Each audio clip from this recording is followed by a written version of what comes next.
Hi, it's Adrian Walsh here from EcoStream Water Management. This is part 4 in our series on backflow prevention devices. And today I wanted to talk about pressure losses through backflow prevention devices. So in a low medium, just take 3 standard types, like a dual hazard, a dual hazard backflow prevention, a low hazard backflow prevention device, I should say. Medium hazard backflow prevention device and a high hazard backflow prevention device. Each of those have generally got pressure loss through them. Today we're going to concentrate on the high hazard, but you need to remember that the low and medium hazards also have pressure loss.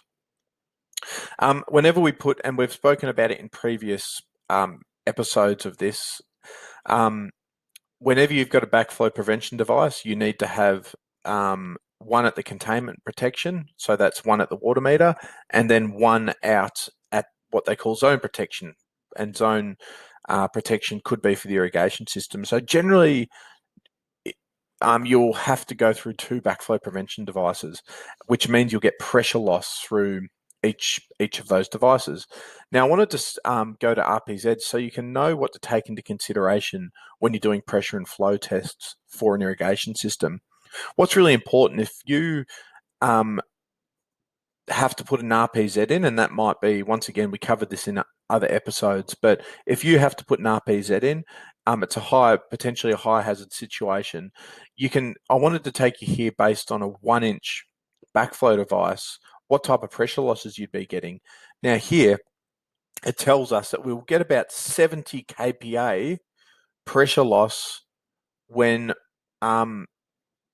even at no flow, which means by the time we go through 2 of these backflow devices, we'll be losing 140 kPa, which is a lot. That's a lot to consider, especially when you're starting with low pressure.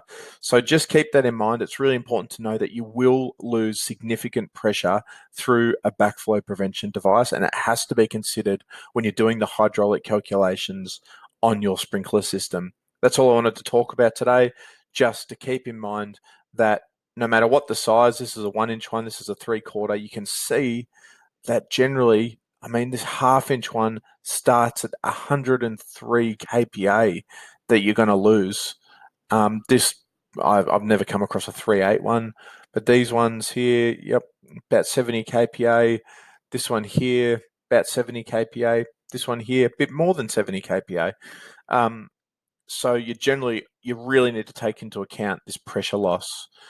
If we were running it, this is a super high flow.